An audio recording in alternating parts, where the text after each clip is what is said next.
Hello, welcome to my quick review of the HPI Models Volvo 850R in 1/43 scale.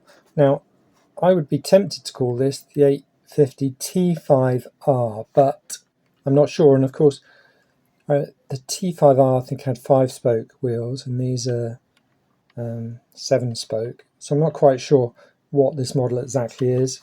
Maybe it was a Japan market only, although this is a left-hand drive car, so unlikely to be a Japanese market car. It says quite clearly 850R, so I'm not quite sure. I'm tempted to think it's a post-facelift 850, but before they became V70s, before the estate became a V70, I'm looking at the headlights there to figure that out.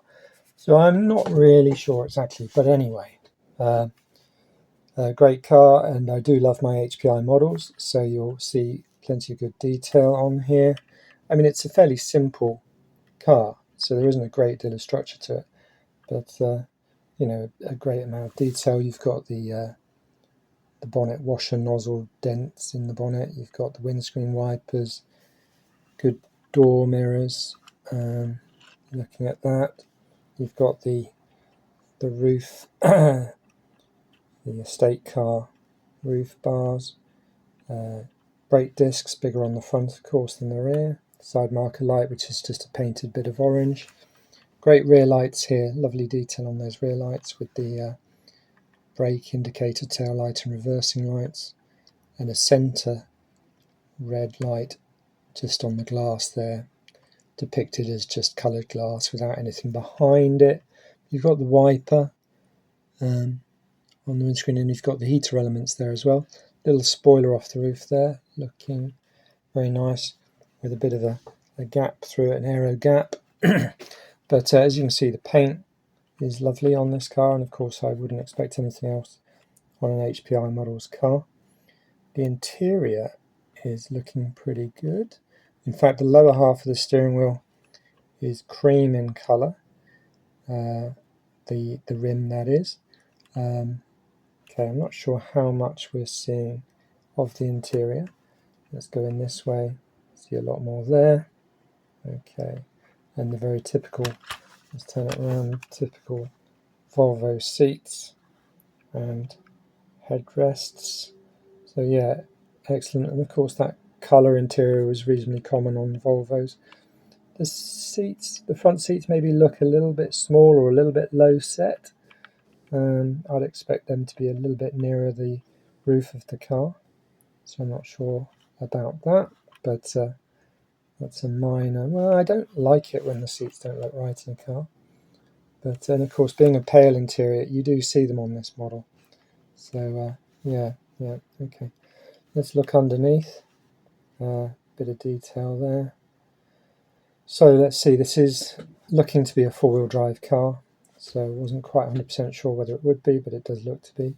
You can see the fuel tank there, I guess, spare wheel well, the front subframe, rear trailing arm suspension or something there, exhaust pipe here. So what does that exhaust pipe do at the outlet? Slightly squared off. Yeah, not too bad underneath. Tyres looking good. Yeah, okay. And going back to the back, so we've got Volvo and 850R badges and an 850R number plate. We've got a number plate on the front, not at all, no. Okay, so I'm not sure which market this would have been, maybe the American market.